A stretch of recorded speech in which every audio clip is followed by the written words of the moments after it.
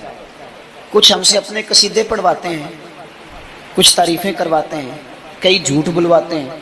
کئی کہتے ہیں تو یہ والا کام کر پھر نوکری مل جائے گی، کئی کہتے ہیں تو میرے ساتھ لگ جا، تو کہہ کہ میں بڑا اچھا آدمی ہوں تو شاید میں تجھے کسی یورپ کے ملک کا ویزا دلا دوں. یہ جھوٹے ہیں سارے، یہ جھوٹی تعریف کرائیں گے، تیری زبان کو دھوکے کا عادی کر دیں گے، تیرے مزاج کے اندر ایسی چیزیں بھر دیں گے جو تیرے لیے نقصان کا باعث ہوں. یہ تجھے پتلی کا تماشا بنا دیں گے، ریموٹ کنٹرول بنا دیں گے. یہ دنیا تھکا مارتی ہے، یہ اتنا دیتے نہیں جتنا پریشان کرتے ہیں. یاد رکھو یہ ساری چیزیں دھوکہ ہیں. دنیا میں ایک دروازہ ایسا ہے جس کی تعریف کرو نا تو دنیا بھی آخری حد تک ملتی ہے، اور آخرت میں تو خدا پھر فضل ہی بڑا فرمائے گا. اور وہ دروازہ ہے مدینے والے محبوب کا، وہ نبی کریم کا دروازہ. حضور کی جو تعریف ہے نا، جو نبی پاک کی چوکھٹ کی تعریف کرنے والے ہیں، حضور کے دروازے کی جو تعریف کرنے والے ہیں نبی پاک کی، ان میں سادے سادے لوگ بھی ہیں. مجھے نہیں پتا کہ زیادہ سریلا ناتھ خاں کون ہے، مجھے نہیں پتا آج کل زیادہ ریٹ کس کا ہے، میں نہیں جانتا. لیکن ایک بوڑھی سی اماں مدینہ شریف میں، سادی بالکل اور ان پڑھ بھی جملے پنجابی کے بھی ٹھیک نہیں ادا کرنے آتے.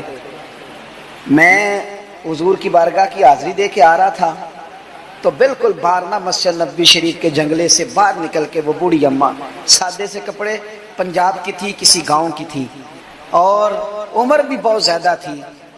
اس کے سادے سے جملے، وہ دور بیٹھ کے نا، چونکہ قریب تو خواتین کا آنا درست ہے بھی نہیں اور وہ آنے بھی نہیں دیتے، پیچھے باہر ہم نکلے بازار میں تو وہاں نہ شاید کسی کا انتظار کر رہی تھی. بچے نے وقت دیا ہوگا کہ اماں تو یہاں بیٹھ جانا تو میں آ جاؤں گا، تو وہاں بیٹھی تھی. چلیں میں نے بھی بہت سارے نعتیں سنی ہیں الحمدللہ، سنتے رہیں گے جب تک زندہ ہیں. پر اس بوڑھی اماں کے نا دو جملے، دو فکرے، پھٹ گیا میرا کلیجہ اور کئی دن میں روتا رہا. وہ اپنے لب و لہجے میں نا، اپنے انداز میں، سادے کپڑے اس کے اور سادہ پرانا دوپٹہ، اور زمین پہ اسی طرح بیٹھی تھی جس طرح غریب لوگ بیٹھ جاتے ہیں روٹی کھانے کے لیے، مزدور بیٹھ جاتے ہیں. پتہ کیا کہہ رہی تھی؟ نعت کیا پڑھ رہی تھی، کیا اس کا انداز تھا نعت پڑھنے کا. وہ کبھی دیہاتوں میں سادی عورتیں جس طرح بات کرتی تھی، ہماری بوڑھی مائیں اس طرح وہ بات کر رہی تھی، اور اشارے کر کے نا مدینے کے در و دیوار کی طرف اپنا مزہ پورا کر رہی تھی. کہہ رہی تھی ویکھو نہیں ویکھو، اس کا لہجہ ہے، ادھار لے کے بات کر رہا ہوں، اس کا لہجہ ہے، اس کی بات ہے، اور شعر میں وزن کیسا ہے اور جملے کی ترتیب کیسی ہے یہ شاعر بتائیں گے. مجھے تو لطف آیا تھا تو میں بات آگے نقل کر رہا ہوں. وہ کہہ رہی ہے اور وہ مطلب عوام کو متوجہ نہیں کر رہی، وہاں تو ہے ہی کوئی نہیں، اکیلی بیٹھی ہے، اپنا ذوق پورا کر رہی ہے. اور لگتا ہے کہ وہ نا، مجھے یوں لگتا ہے کہ جیسے نا وہ حور و غلمان کو متوجہ کر کے کہہ رہی ہے، اور اس کی آنکھوں میں آنسو ہیں. تھوڑی دیر اتنا روتی ہے کہ آواز بھار آتی ہے اس کی، پھر دوبارہ بات شروع کرتی ہے، پھر اپنے پلو سے آنسو پوچھتی. کہتی کیا ہے؟ کہتی ہے ویکھو نی ویکھو کڈے کرم کمائے سوں، میرے جے گندے مندے بھی در تے بلائے سوں.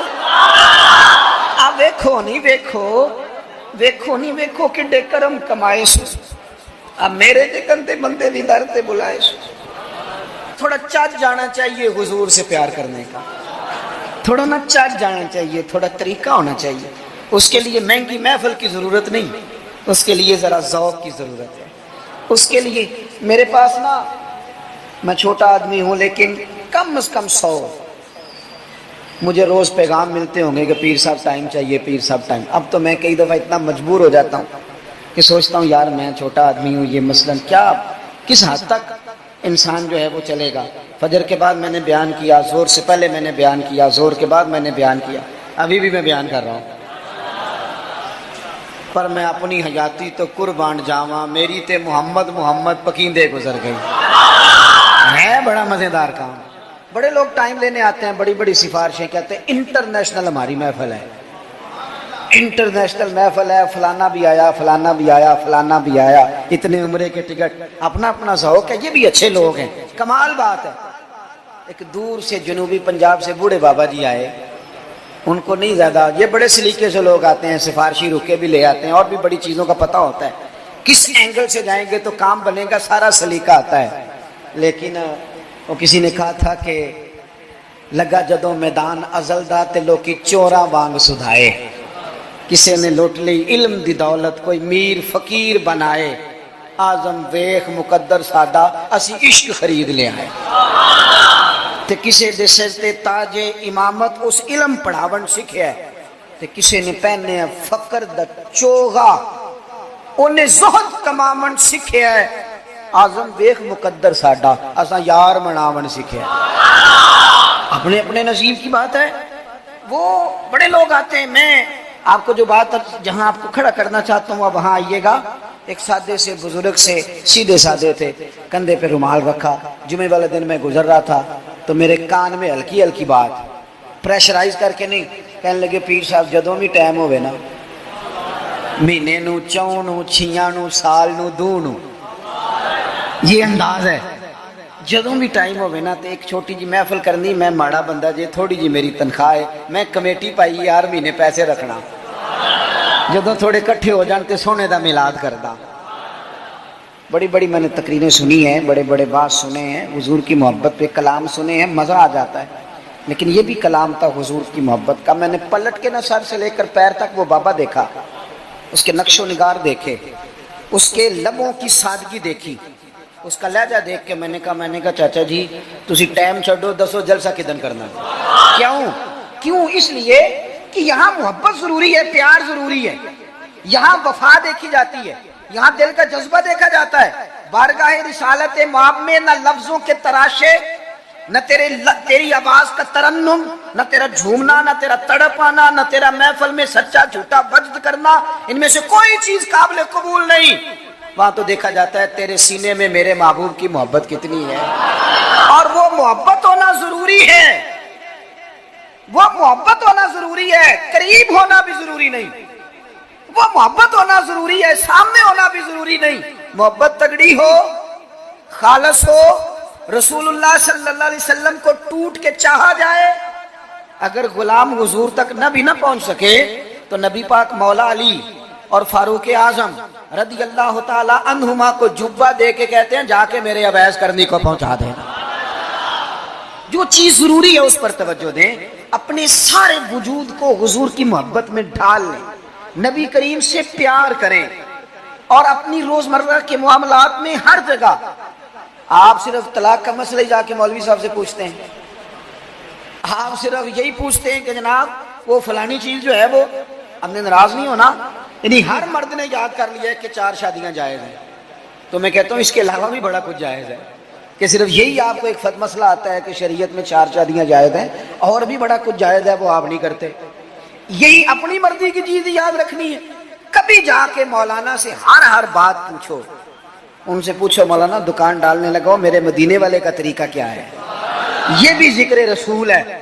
آپ اپنے علامہ صاحب سے، خطیب صاحب سے پوچھیں کہ رب نے مجھے بیٹا دیا ہے، نام کس طرح رکھوں، میں اس کے سار کے بال کس طرح اترواؤں، عقیقہ کس طرح کروں، مجھے بتائیں۔ یہ بھی تو حضور کی سنت ہے، یہ بھی تو ذکر رسول ہے۔ آپ کو میرے بھائی کل والے دن اگر حضور کی نعت یاد آ رہی ہے تو بیٹے کی مہندی والے دن کیوں حضور کی یاد نہیں آتی؟ ہر مقام پر نبی پاک کا تذکرہ، اور شوق سے اور ذوق سے اور تڑپ سے اور کیفیت کے ساتھ، خالی نعرے نہیں۔ کچھ جگہ ایسی ہوتی ہیں جہاں بندے کی باڈی لینگویج بھی بتاتی ہے، لفظ ساتھ نہ بھی دیں اس کا وجود بتاتا ہے کہ اسے پیار ہو گیا حضور سے، اس کی طبیعت بتاتی ہے۔ آپ دیکھیے ہمیں کتابوں میں ملتا ہے سیاستہ کی صحیح روایات میں کہ یہودیوں کا ایک بچہ تھا، وہ چھوٹا بچہ تھا، وہ کہ لمبی چوڑی بات کرنے کی پوزیشن میں نہیں تھا، بس آ کے نا حضور کے سامنے کھڑا ہو جاتا، اور شارحین کہتے ہیں زیادہ پتہ وہ ڈیوٹی کیا کرتا تھا، بس محبوب کا چہرہ دیکھتا رہتا ہے۔ بس دیر تک نا حضور کو دیکھتا رہتا. نبی کریم کبھی کبھی کوئی کام بتاتے تو کر آتا. یہودی کا بیٹا تھا, پیار ہو گیا اسے نبی پاک سے. آپ کے بیٹے کو بھی ہو سکتا ہے, میرے بیٹے کو بھی ہو سکتا ہے. شرط یہ ہے کہ وہ اپنے ابا سے حضور کی نعت سنے. اس نے اپنے ابا سے دولت کی تعریف سنی تو اسے دولت سے پیار ہو گیا. اس نے اپنے ابا سے سنی نا بات کہ فلانے کا بیٹا ڈاکٹر بن گیا تو پیسے بڑے کما رہا ہے, فلانے کا بیٹا کاروباری ہے تو آگے بڑا گزر گیا. جو سنا سو اس کے دل میں آ گیا. اگر یہ سنے گا تو حضور کا پیار بھی آ جائے گا. وہ نبی کریم کی بارگاہ میں کھڑا رہتا ہے, حضور کی زیارت کرتا ہے, خدمت کرتا ہے یہودی کا بیٹا. میرے محبوب بڑے کریم ہیں. میں بڑی ذمہ داری سے آپ کو عرض کرتا ہوں, حضور بڑا ہی اجر عطا کرتے ہیں. وہ یہودی کا بیٹا تھا, بیمار ہو گیا, قربان جائیں. 2-1 دن نظر نہیں آیا تو حضور فرمانے لگے چلو نا تیمارداری کرنے چلے.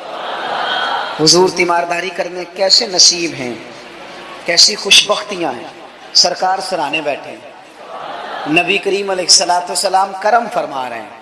حضور کی وہ محبت دیکھی نا تو وہ غریب یہودی, اسے پتا تھا سرداروں کے طریقے کیا ہیں, اسے پتا تھا چودھریوں کے سلیقے کیا ہیں, اسے خبر تھی کہ خان ہو تو ان کے مہمان بھی کوئی خان ہی ہوتے ہیں.